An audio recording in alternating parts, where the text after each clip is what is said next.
Ini ada Seli tadi sampai kapal Cel. Ya, kita menyampaikan bela sungkawa atas nama Partai PDI Perjuangan dan Partai PDI Perjuangan kepada keluarga Kudur bawah dan alhamdulillah mereka semua menerima kami dengan duka, dan tentu saja ini juga sebagai simbol kami menyampaikan bela sungkawa ini dengan sebesar tidak ada pretensi apapun selain perasaan turut berduka cita kepada keluarga korban. Kalau dari Mas Adian, Mas, mungkin Mas saja tadi yang disampaikan dari pihak. Tadi kan karena ruangan terbatas, jadi yang masuk Mbak Seli, Mbak Esti, dan teman-teman yang lain. Saya nunggu di luar, tapi pada prinsipnya pertama kita turut berduka. Kekerasan atas nama apapun, untuk tujuan apapun tidak bisa dibenarkan. Artinya bahwa kita berharap proses hukum untuk pelaku, mau siapapun dia, apapun pangkatnya, tetap harus ditindaklanjuti. Itu clear? Kamera bang. Mbak, Oh iya. ini kan imbas peristiwa ini kan terjadi karena adanya demonstrasi kepada DPR lah. Ini kok menanggapi polemik ini DPR sendiri bagaimana? Menurut saya begini, mau karena ada demonstrasi, mau karena ada apapun, segala bentuk kekerasan tidak pernah bisa dibenarkan. Itu sudah clear gitu. Tidak bisa kita gunakan alasan demonstrasi, maka itu kemudian kita boleh lakukan kekerasan. Tidak boleh. Apapun itu alasannya, tetap berlaku baiklah sama rakyat. Gitu loh. Jangan sampai kemudian alat-alat yang mereka beli dari pajaknya, mobil yang mereka beli dari pajaknya justru digunakan untuk melindas mereka, itu tidak bisa dibenarkan. Kalau saat hari awal-awal demonstrasi itu, kenapa sih nggak ada anggota DPR yang menenangkan atau keluarlah dari parlemen waktu itu? Yang tanggal berapa itu? Dari hari Kamis Dari sana 25 sampai akhirnya Ya. sampai akhirnya WFH. sampai Yang saya tahu waktu itu ke Badan Aspirasi Masyarakat tidak ada surat masuk untuk bertemu dengan siapa dan berbicara dengan siapa dan tentang apa. Yang hari pertama kan itu ya? Iya. Terus hari selanjutnya Yang tanggal 28, Bang. Yang tanggal 28 juga tidak ada. Yang hari kedua yang buruh. yang Ya. Nah yang buruh itu saya di Medan. Saya di Medan karena kan kita seringkali ada bentukan acara ya. Saya di Medan dan ke Badan Aspirasi Masyarakat, saya di Badan Aspirasi Masyarakat. Jadi begini, saya kalau komisi 5, kalau perburuan itu di komisi 9. Tapi kalau mereka tidak ke komisi perburuan, mereka ke Badan Aspirasi Masyarakat, harusnya saya dapat suratnya. Kalau kita dapat suratnya, kita akan mendistribusikan anggota pimpinan untuk bertemu. Tapi nanti kita bisa cek lagi.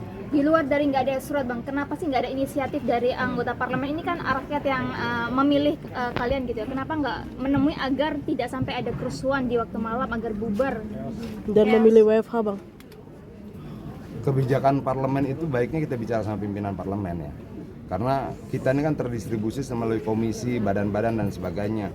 Misalnya kemudian ada persoalan terkait dengan tanah, maka itu yang punya kompetensi ya bukan komisi 5 tapi komisi 2. Nah siapa yang mendistribusikan itu ya kita harus bicara pada pimpinan komisi dan pimpinan DPR-nya. Artinya tidak bisa juga kemudian saya dari komisi 5 merasa paling memahami problem-problem yang di luar dari apa yang kita kerjakan. Kira-kira seperti Tapi itu. Jadi tidak sebenarnya ada DPR arahan terbuka, dari- Mbak. Apa? Sebenarnya DPR terbuka untuk masyarakat. Kita punya Badan Aspirasi Masyarakat. Itu menunjukkan bahwa, tapi itu kan baru berjalan 8 bulan, 9 bulan. Artinya bahwa kita membuka diri untuk setiap aspirasi yang disampaikan. Gitu loh. Dan saya menerima dari kemarin itu dari NTT, kita terima yang apa? Yang korban Mekarta, kita terima juga kemudian apa TNTN itu juga kita terima, transmigran yang tidak dapat sertifikat kita terima. Tapi memang kita mendistribusikan seluruh, ini kita bicara Badan Aspirasi Masyarakat ya, kita mendistribusikan seluruh masalah itu hari ini berapa, hari ini berapa, hari ini berapa. Artinya kita harus mengatur jadwalnya. Kenapa? Badan Aspirasi Masyarakat itu terdiri dari semua komisi.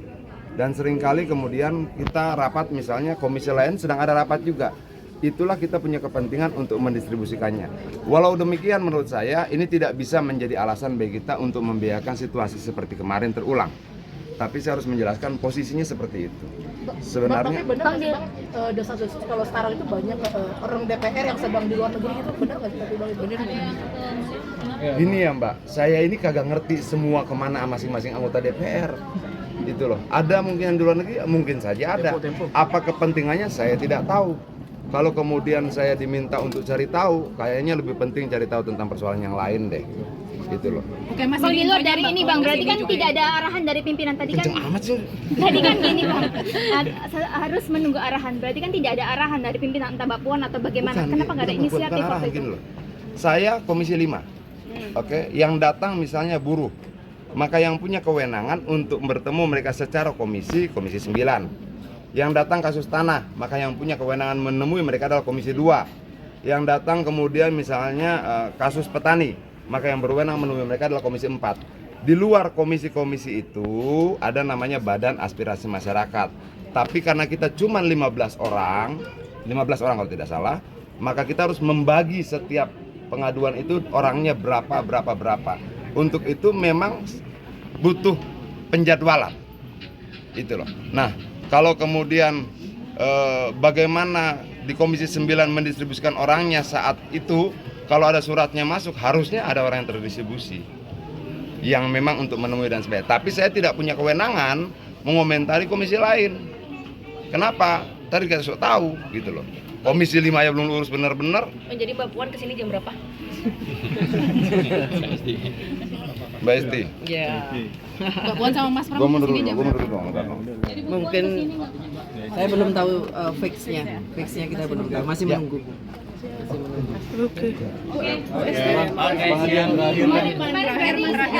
Nggak ada. Gimana komentarnya? Apakah ada himbauan dari pimpinan untuk menemui masa itu? Masih ada yang bertahan sampai siang tadi? Apapun itu, tugas kami memang harus mendengarkan apa yang menjadi aspirasi masyarakat. Dan tentu kita juga harus melihat situasi. Kami harus pintar-pintar menjaga diri juga untuk bisa memperbaiki kinerja kami. Dan apapun itu, saya mengatakan bahwa saya mohon maaf jika belum mampu menjagai masyarakat secara keseluruhan sehingga terjadi korban. Entah siapapun itu salah siapa, tetapi bagi kami, ketugasan kami harusnya, mungkin kami harus mampu menjaga mereka, menjaga masyarakat sehingga tidak ada korban.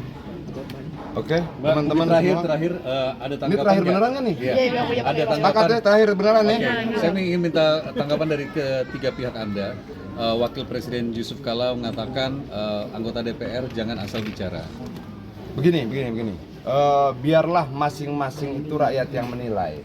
Saya tidak punya hak untuk menghakimi bagaimana orang berbicara dan sebagainya. Tapi kami dari fraksi PDI Perjuangan pasti akan terus belajar. Yang kurang akan kita perbaiki, yang kemudian kita anggap kurang tepat akan kita perbaiki juga. Tapi bagaimana dengan orang di luar kami, saya tidak punya kewenangan mengomentari itu. Artinya ada evaluasi komunikasi juga, Bang? Loh, kita punya tim komunikasi sendiri yang selalu kita matangkan dari waktu ke waktu. Ini yang kedua nih. Oh iya. Makasih Bang. Pak Pres JK. Iya, saya kira memang kami juga harus selalu introspeksi. Kamera Mbak. Bagaimana apa hal yang harus kami perbaiki. Kami juga harus menyadari jika memang masih banyak kekurangan. Kami harus melakukan perbaikan-perbaikan. Maaf jika masih ada hal-hal yang itu membuat marah masyarakat. Anda sampai menitikan air mata barusan kenapa? Ya, Lu udah nanya karena ada beberapa titik juga yang injek tidak hanya di Jakarta yang ada korbannya.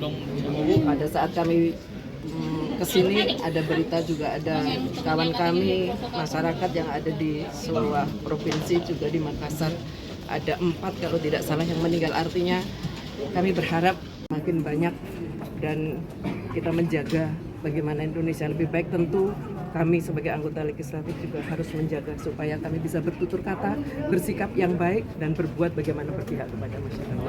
Terima kasih. Sini Bang, maju sini Bang. Bang, sini Bang. Ini ada lagi anggota. Teman-teman dari fraksi PDI Perjuangan hadir di tempat kediaman almarhum Afan Kurniawan dan keluarga untuk menyampaikan perasaan yang terdalam dari kami, yaitu perasaan bela sungkawa. Apaan? Dalam-dalamnya kami turut berduka cita dalam-dalamnya atas meninggalnya almarhum Afan Kurniawan Sungguh ini suatu peristiwa yang sangat menggenaskan, sangat menyedihkan, tuntas untuk apa yang sedang terjadi, dan kemudian ada perbaikan yang dilakukan oleh pihak keamanan, juga pihak kepolisian dalam hal untuk penanganan aksi massa, protes dan sebagainya. Semoga kita belajar banyak, termasuk pula tentunya dari sisi Dewan Perwakilan Rakyat yang saat ini menjadi sorotan, bagaimana kami berkomunikasi, dan terutama bagaimana kami harus lebih peka lagi untuk menangkap aspirasi dan apa yang diinginkan masyarakat, bagaimana perasaan dari publik ya, terhadap apa ya masalah-masalah yang ada. Saya kira itu kami semua harus berbenah diri, memperbaiki diri. Ada pembahasan internal nggak, Bang, soal ada pembahasan internal? Saya kira ya sudah dijelaskan tadi, tentu ada pembahasan, ada evaluasi pasti. Bang, tanggapan sesama rekan artis yang